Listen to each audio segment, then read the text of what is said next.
empezamos con fármacos colinérgicos, anticolinérgicos, y si no terminamos, vemos la colita el lunes en tiempo.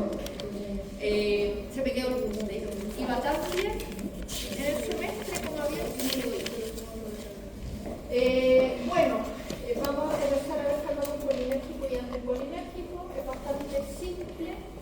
Vamos a revisar, vamos a hablar un poco de la acetilcolina, que es este neurotransmisor que se asocia al sistema parasimpático. Después vamos a hablar de los fármacos colinérgicos, y me acabo de dar cuenta que es colinérgico, ustedes supondrán que es anticolínérgico. Seguro. Ya. Y quería empezar con esta noticia, y esta noticia antigua, no sé qué año, del 2020. Dice, falleció turista que había ingerido el hongo de la muerte en Córdoba, en Santiago, en Argentina. Dice, un hombre tenía 36 años y era oriundo de Río Cuarto. Sufrió una insuficiencia hepática fulminante. Él estaba de vacaciones, dice, en Santa Rosa de Calamuchita, que sabe en Argentina. ¿Ya? Y el hongo se llama Amanita phalloides y crece en bosques y pinos rojos. Y por comerse ese honguito falleció. Si uno lee la noticia, sale algunos aspectos de la farmacología, pero esto fue producto de un compuesto que hay en este hongo, la amanita, que se llama muscarina, que de hecho es una molécula que dio origen al nombre de los receptores muscarinos, ¿ya? Que es, vamos a ver, una molécula que activa exageradamente a los receptores muscarínicos, ¿ya? ¿Y qué hacían los receptores muscarínicos según lo que veíamos ayer cuando según se activara? ¿Qué hace? Efectos como qué.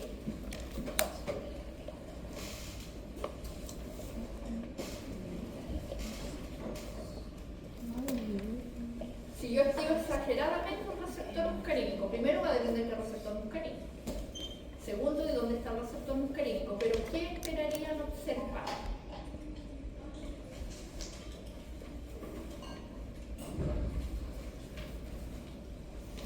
¿Cuáles son los efectos de los receptores muscarínicos? Eran receptores como proteína C. ¿Ya? ¿Son receptores de qué sistema? ¿Del simpático o el parasimpático? Del parasimpático. Ya. Por ahí al menos partamos. Activa es un agonista de los receptores muscarínicos, la muscarina. De hecho, de ahí viene el nombre de receptores muscarínicos. Y los receptores muscarínicos pertenecen al sistema parasimpático. Lo que hace la muscarina en el fondo es evitar la acción de la acetilcolina. Entonces la pregunta, empecemos para que después lo veamos al final, si alcanzamos y volvemos el lunes. ¿Qué pasa si yo activo entonces exageradamente un receptor muscarínico que pertenece en el fondo al sistema parasimpático y en el cual la muscarina es ¿cierto? Imita los efectos de la acetilcolina? ¿Qué le pasaría a una persona? ¿Qué le pasó a esta persona para que llegara hasta ahí? Como que lo relajó mucho. Va a depender en todo caso del receptor donde está ubicado. ¿Ya? Pero lo vamos a revisar al final para que después vayan entendiendo. Y aquí hay otro caso, y este es súper conocido, y este de qué año es, ya han pasado años, no me acuerdo, que salió, fue muy noticioso. Navalny, ¿se acuerdan de este espía ruso? Tiene que ver más Francia y están todas las aplicaciones farmacológicas. Navalny dice sigue grave y en coma inducido, pero muestra alguna mejoría, y entre comillas, alguna mejoría. Bueno, la buena noticia para él es que se salvó finalmente, lo lograron salvar. Y después se fue preso, pero no sé si está libre hoy en día, pero fue ha pasado, fue también el 2020, pasado 6 años ya.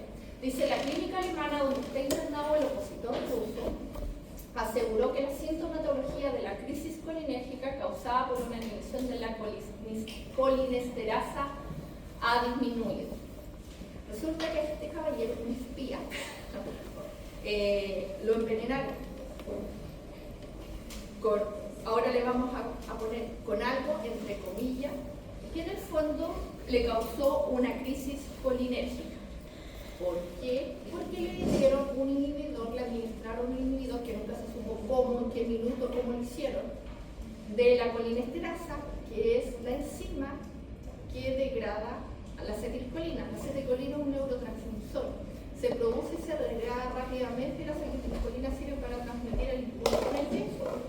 Pero si uno inhibe la colinesterasa, la enzima que degrada la acetilcolina, esta se acumula y por lo tanto se mantiene más en el tiempo y por lo tanto se prolongan los efectos de la acetilcolina. Entonces ahora aumentamos la concentración de acetilcolina. Entonces, ¿qué pasó? Si tenemos acumulación de acetilcolina, tenemos también una sobreestimulación del sistema parasimpático. Y este hombre estuvo así al borde, prácticamente con los 2 pies en el cajón, pero lo lograron salvar porque se dieron cuenta cuál era el problema. Después lo vamos a ver cuáles son los antídotos.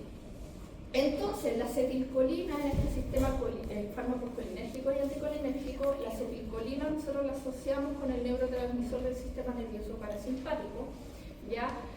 Y por lo tanto ya sabemos que la acetilcolina entonces es el que se une a los receptores nicotínicos y muscarínicos, que son los receptores del sistema parasimpático que vimos ayer. Y también vimos rápidamente, recordamos, ¿cierto?, que dependiendo a qué receptor se une, el M1, M2, M3, M4, M5, son las secciones que se van a producir porque tienen diferente localización y tienen, ¿cierto?, diferentes vías de transmisión de señales. Y de los nicotínicos también hay diferentes, está el neuromuscular, está el neuronal, y sabemos que por un lado los nicotínicos son canales iónicos, es decir, cuando la acetilcolina se une lo que cambia es el flujo de iones, ¿cierto? La célula se despolariza.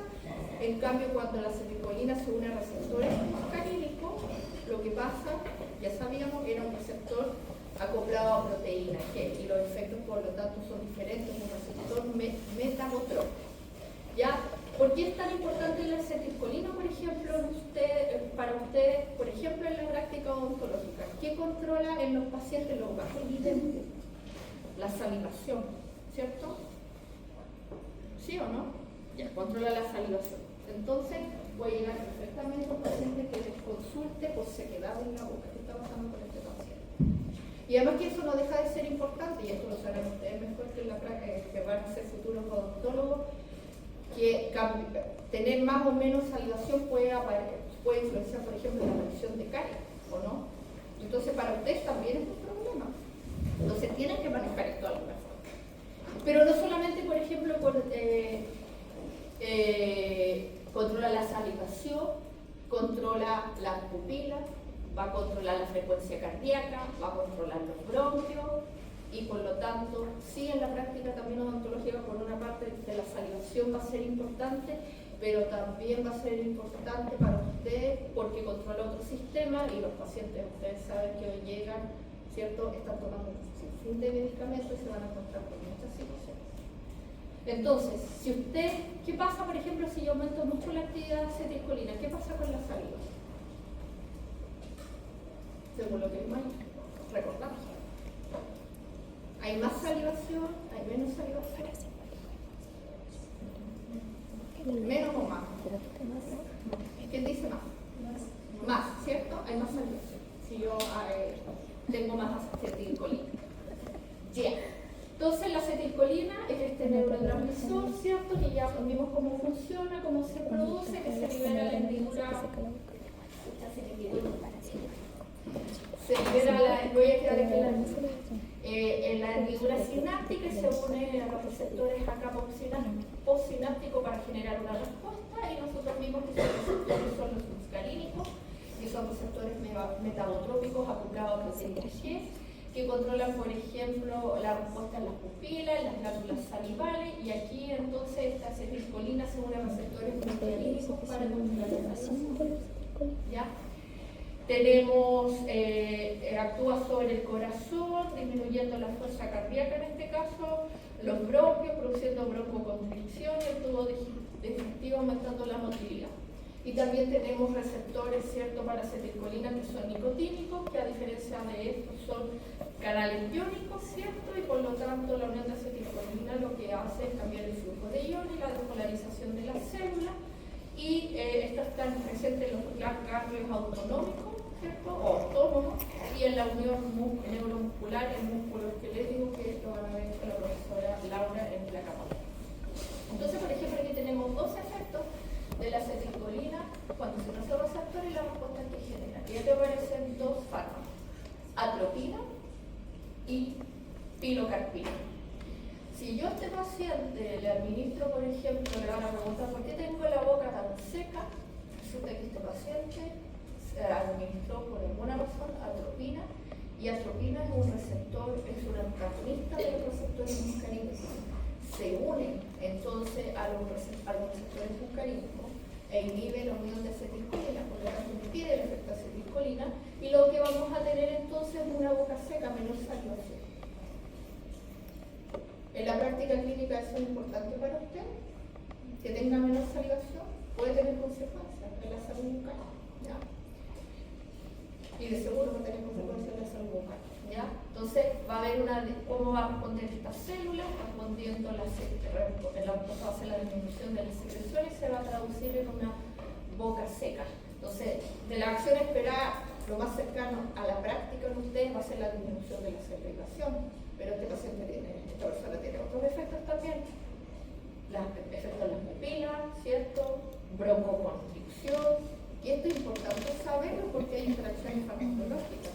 ¿Ya? Imagínense un paciente que esté tomando un X fármaco que también puede haber broncoconstricción, puede aumentar, ¿cierto?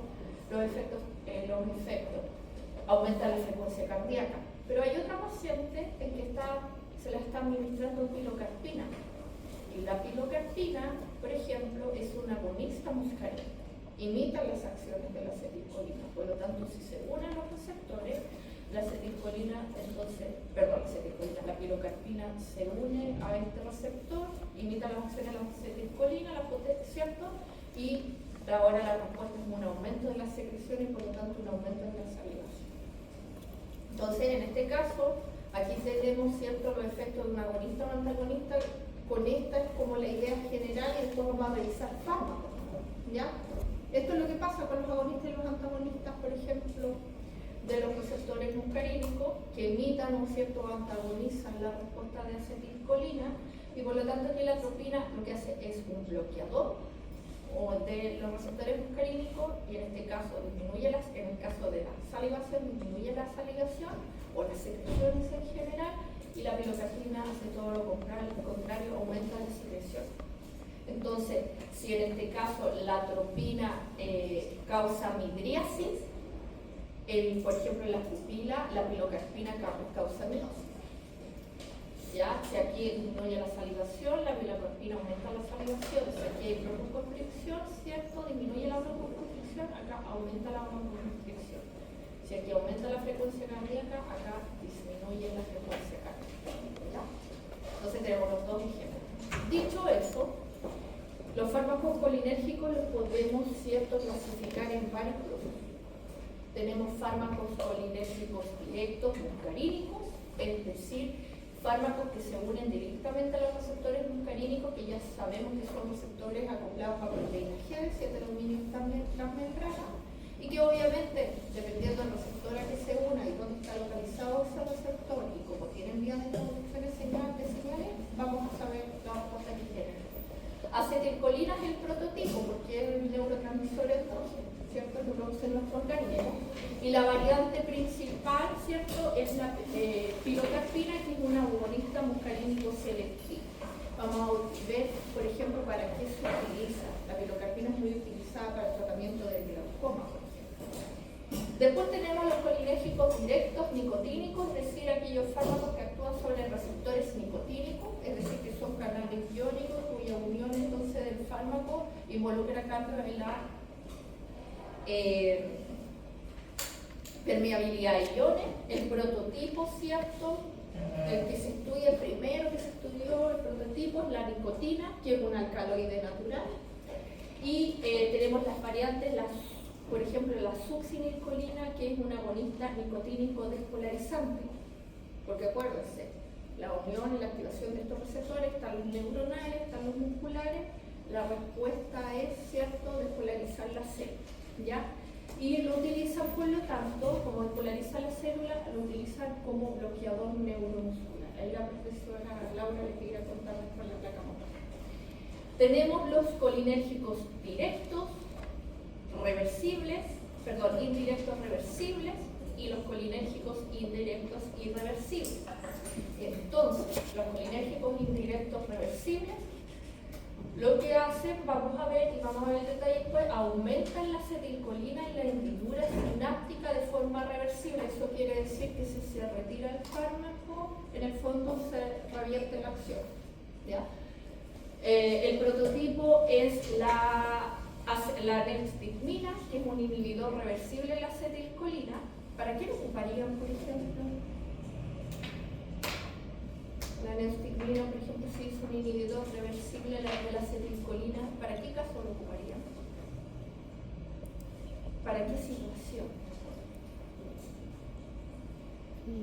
Vayan pensando. Y la variante de ello, ¿cierto?, es la fisestigmina, que inhibe también la acetilcolina y tiene la particularidad de penetrar el sistema nervioso central.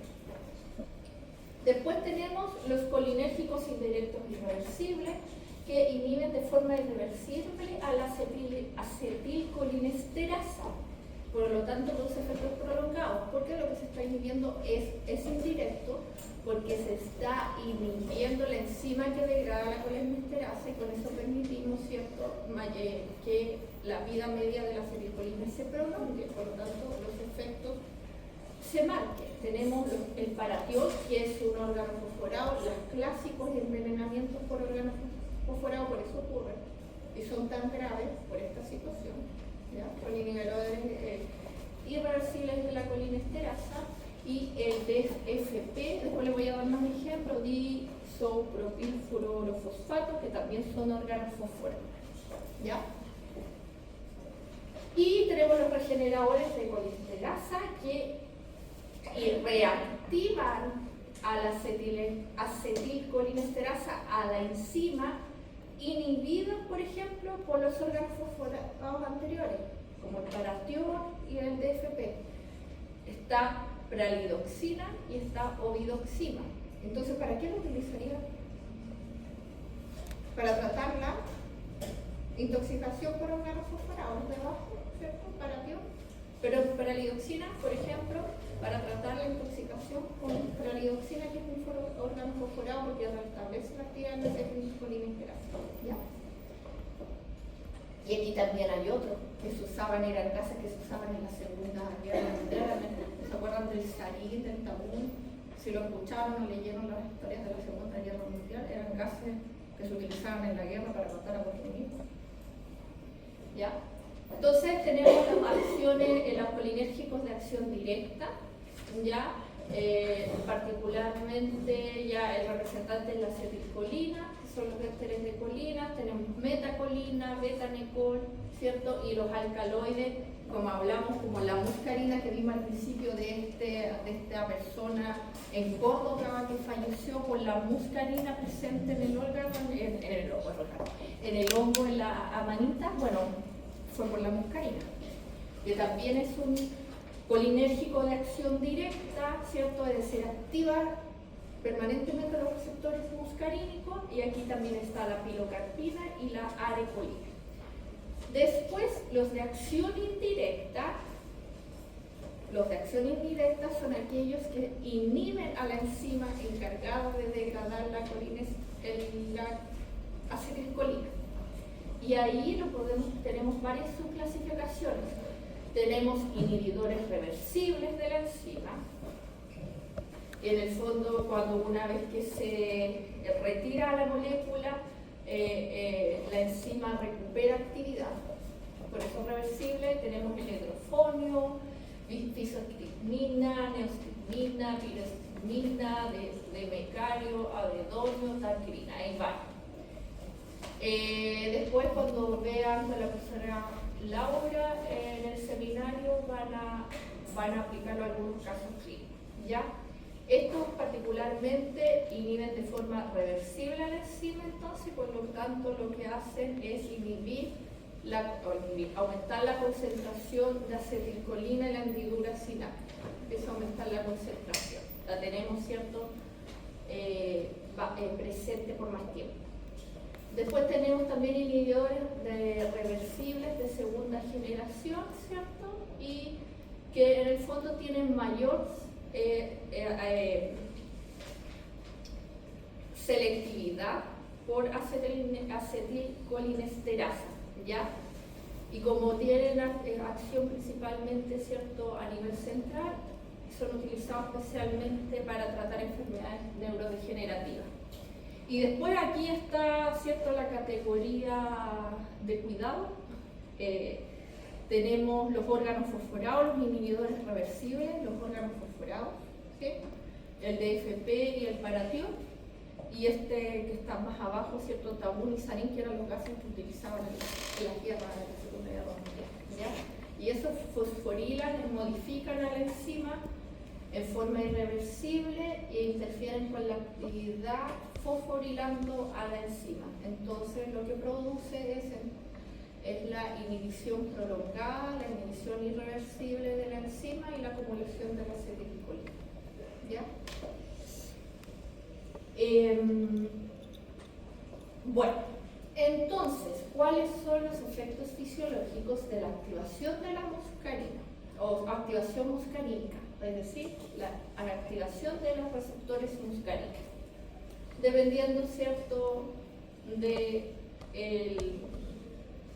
del órgano. En los ojos, por ejemplo, produce contracción del esfínter felino, que es la miosis. ¿Y la midriasis qué es, entonces? La dilatación, lo contrario. Para que no algunos se les confunda. Miosis y midriasis. Y facilita, como en el fondo produce contracción, las personas que tienen, bueno, lo vamos a ver después, pero los que tienen glaucoma tienen problemas con el drenaje del humor acuoso en el ojo. Entonces, administrarles un medicamento que produzca la contracción y por lo tanto la acomodación del esfínter mejora la condición en las personas. Entonces, ya vimos que hay algunos, hay fármacos, que ya lo mencionamos, que son activadores de los receptores muscarínicos, que estaba la acetilcolina y al lado estaba la pilocarpina, ¿se acuerdan? Entonces la pilocarpina se usa para tratar el glaucoma. Eso permite que el esfínter en el iris se contraiga y eso acomoda de cierta forma el ojo para que el humor acuoso en el fondo circule, ¿ya? Y con eso en el fondo mejora la condición del glaucoma, pilocarpina. En el aparato digestivo puede, ¿cierto?, aumentar el peristaltismo, aumenta las secreciones salivales, las gástricas, las intestinales, ¿ya? Como por ejemplo la misma acetilcolina y la pilocarpina que producirá, la misma pilocarpina del glaucoma, también va a aumentar las secreciones gástricas y salivales, ¿o no? Sí, es un agonista muscarínico. El corazón disminuye la despolarización, ¿cierto? Disminuye la fuerza contráctil y disminuye la velocidad de conducción. En los vasos sanguíneos, por ejemplo, permite la dilatación del endotelio. En los bronquios produce cierta constricción del músculo liso, aumento de las secreciones. En las vejigas contrae el músculo detrusor, relaja el trígono y el esfínter interno. Y en las glándulas en general aumenta las secreciones. Entonces el sudor, las lágrimas, el moco nasal, la saliva, las secreciones de las glándulas exocrinas, etc. Si uno ve en el resumen, la activación muscarínica produce efectos de reposo y digestión, ¿cierto? Entonces, se resume en miosis, aumento de secreciones, aumento de motilidad digestiva, disminución de la frecuencia cardíaca y broncoconstricción. ¿Qué le pasó al paciente de Córdoba? ¿Qué le pasó a alguien que murió en Córdoba? Todo esto. Sí. Lo liquidó, una falla general al final. Broncoconstricción, disminución de la frecuencia cardíaca, ¿cierto? probablemente, no sé, no me acuerdo de la noticia, probablemente tal vez demoraron en percatarse de qué se trataba y de darle el tratamiento adecuado, probablemente. ¿Ya? Eso, entonces esto le pasó a la persona que falleció en Córdoba. Empezó con miosis, aumentó, y esto fue una activación exagerada, ¿ya? Sostenía secreción, hemotilidad gástrica, disminuyó la frecuencia cardíaca y hubo broncoconstricción y con eso, cierto, la muscarina lo liquidó. Eso le pasó a la persona que falleció en Córdoba. Por eso no coman hongos. Que uno no sabe, no lo sabe distinguir. Ahora si alguien lo sabe, irme con una persona que sabe.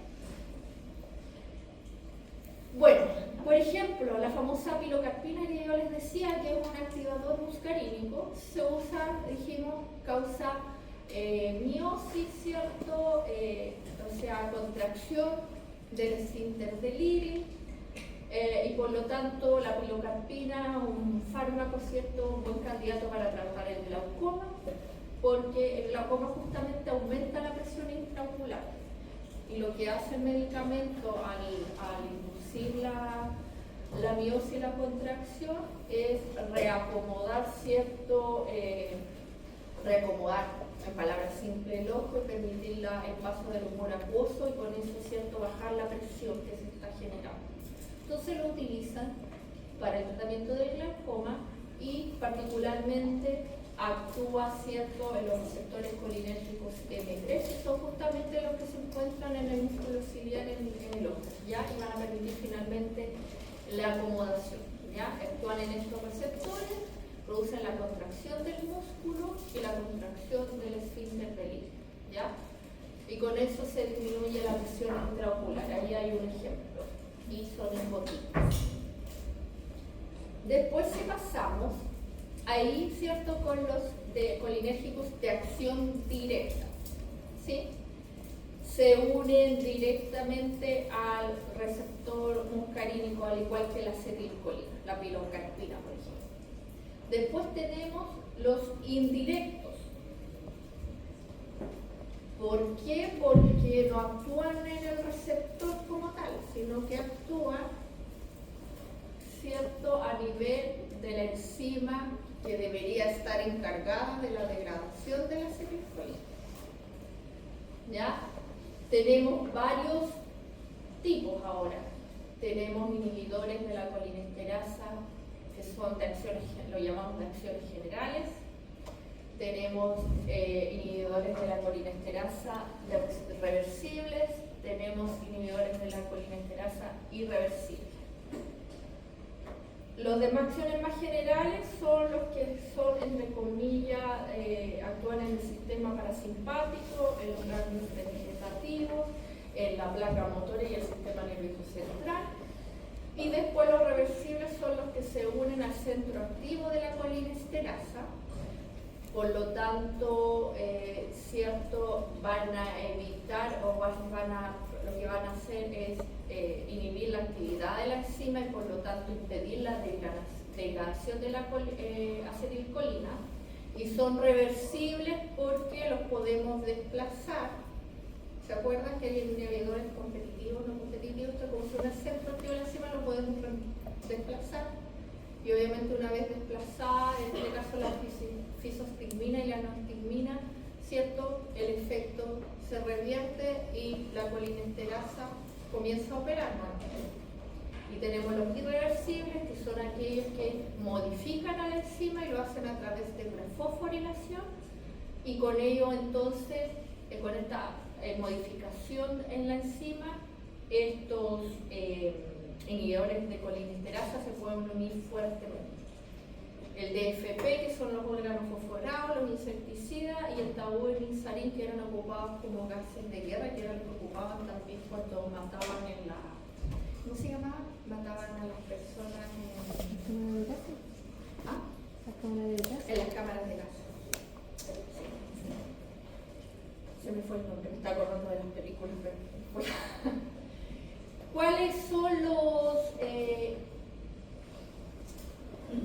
usos terapéuticos de los inhibidores reversibles de la colinesterasa, porque los podemos tratar, ¿cierto? Son reversibles. Entonces, lo que tenemos que conseguir es otra molécula, otro fármaco que ahora desplace al inhibidor de la colinesterasa, ¿ya? Es decir, que permitan entonces, si están en mayor concentración, yo desplazo al inhibidor de la colinesterasa y este se va a unir, ¿cierto? Ya. Y recupero la acción de la colinesterasa.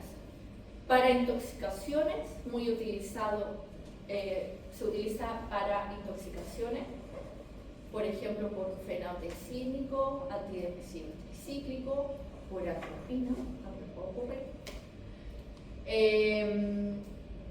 En este caso, por ejemplo, la neostigmina, que no pasa la barrera hematoencefálica, se emplea para la atonía digestiva y de vejiga. Se usa, por ejemplo, para el tratamiento de la miastenia gravis, y la profesora Laura les va a hablar más, y también se pueden usar en las enfermedades Alzheimer para tratar el aumento, como dice, temporal de las actividades colinérgicas o las funciones colinérgicas en el sistema nervioso central. Tiene varias, pero lo típico, ¿cierto? O lo típico, o lo más conocido, lo más utilizado para el tratamiento de la intoxicación. Después te lo pueden revisar ustedes también. Obviamente pueden tener efectos adversos, sí. ¿Cuándo van a aparecer los efectos adversos? Claro, cuando siempre, para cualquier fármaco, cuando superamos la concentración mínima tóxica, ¿ya? Tenemos efectos a niveles de la motriz, sistema nervioso central, los ojos, los bronquios, cardiovasculares, aparatos digestivos y glándulas. Placa motriz, despolarización permanente, ¿cierto? En la placa motora, a través de los nicotínicos, están en la placa neuromuscular. Ya les van a conversar más en el capítulo de placa motora. Fibrilación muscular, fasciculaciones, ¿cierto?, etc. Y finalmente, lo cual puede causar parálisis de los músculos respiratorios. Sistema nervioso central, estimulación central generalizada y convulsiones, por lo tanto, etcétera, confusión, cefalea, coma. En los ojos, miosis intensa, lagrimeo, visión borrosa. En los bronquios, aumento del tono de los bronquios, ¿cierto? Estimula las secreciones. En el cardiovascular, bradicardia y hipotensión, ¿ya? Disminución de la contracción cardiovascular. En el aparato digestivo y genitourinario, estimula el tono peristáltico, aumenta las secreciones, y en las glándulas estimula todo tipo de secreciones. Y hasta ahí los colinérgicos son súper sencillos. Y ahora nos toca hablar cortito de los anticolinérgicos. Y aquí aparece otro, también ya la noticia me quedó antigua, que no han habido más intoxicaciones, entonces son las que hay del año 2020, parece que aprendieron.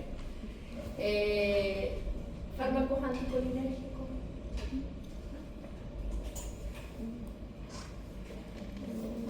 ¿Qué es la burundanga? Tiene otro nombre.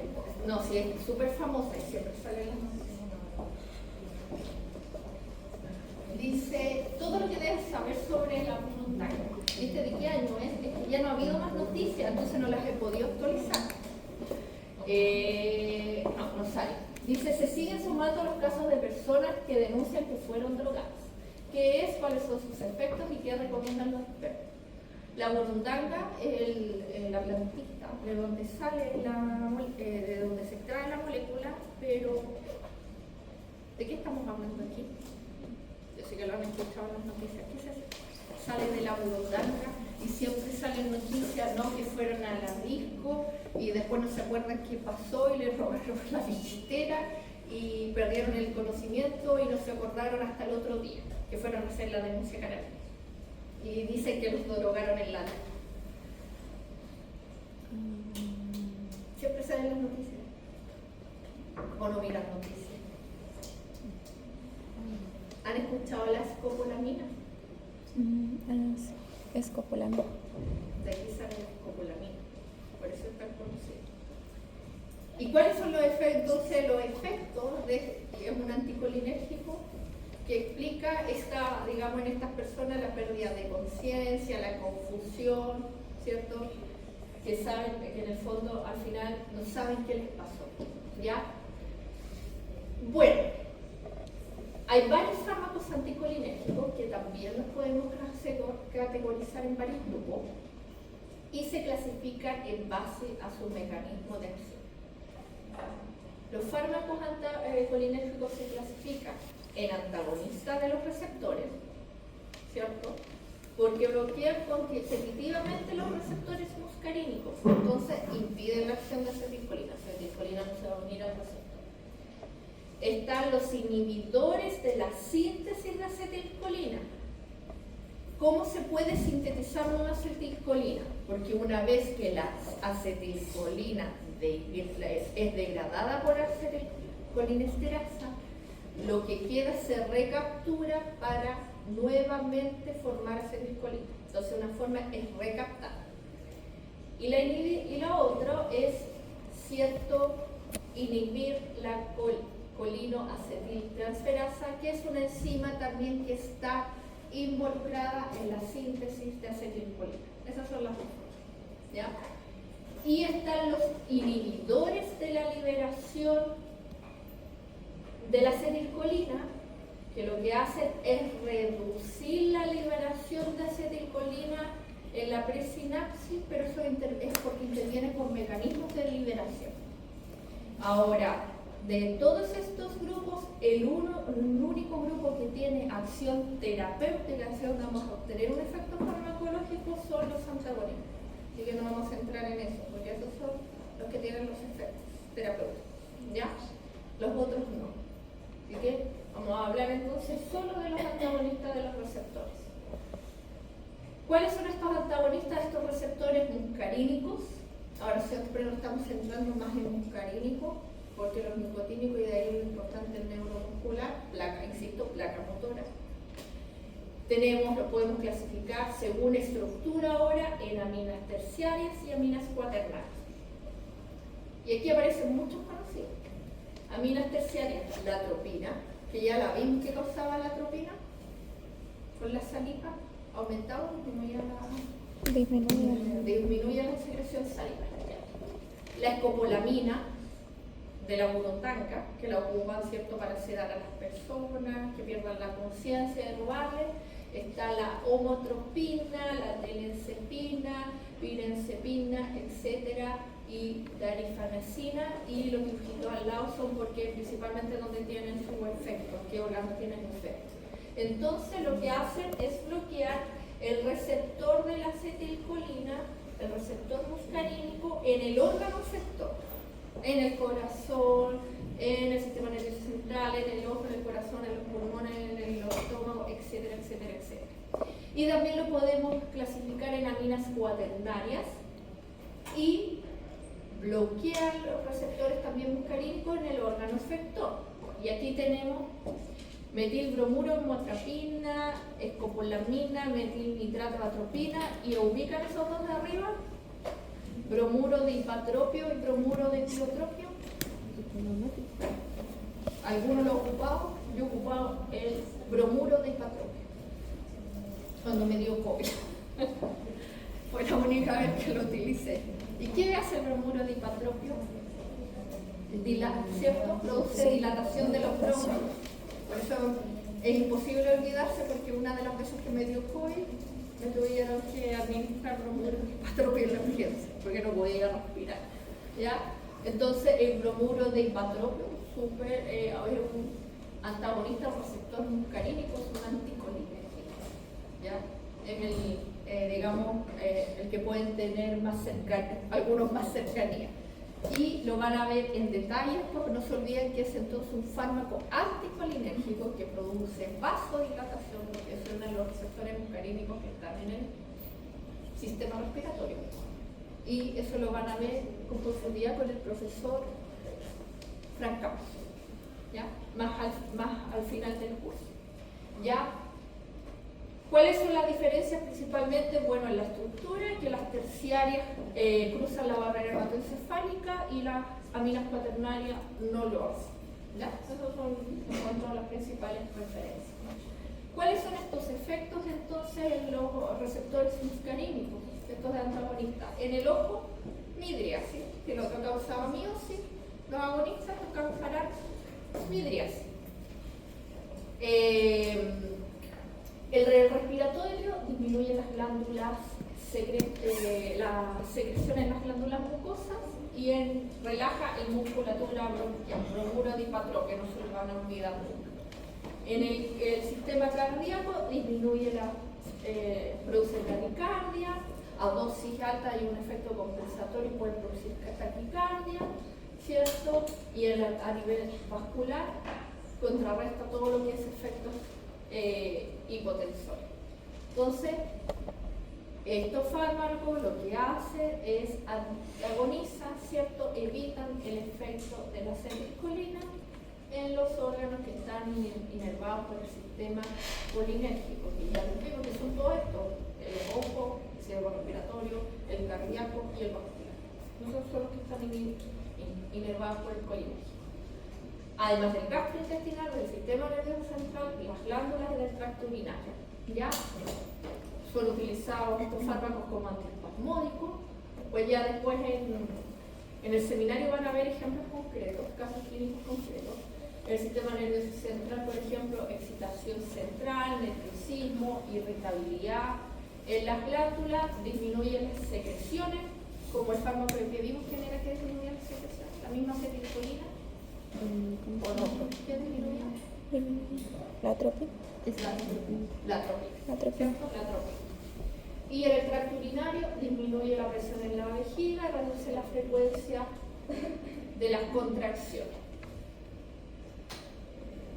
La atropina particularmente, bueno, es extraído de una plantita, la famosa belladona, no sé si la han escuchado. Es un alcaloide, ¿ya?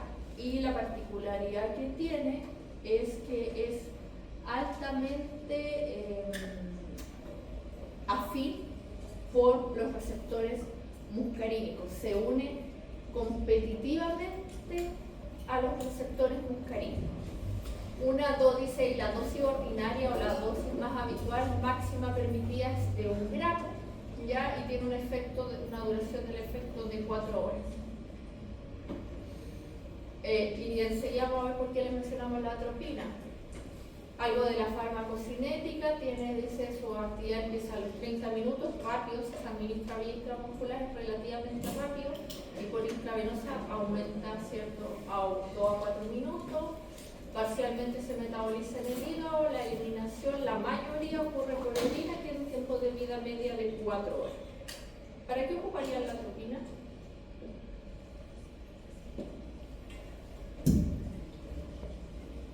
Pero la idea es no ocupar atropina. ¿Para qué se ocupa la atropina?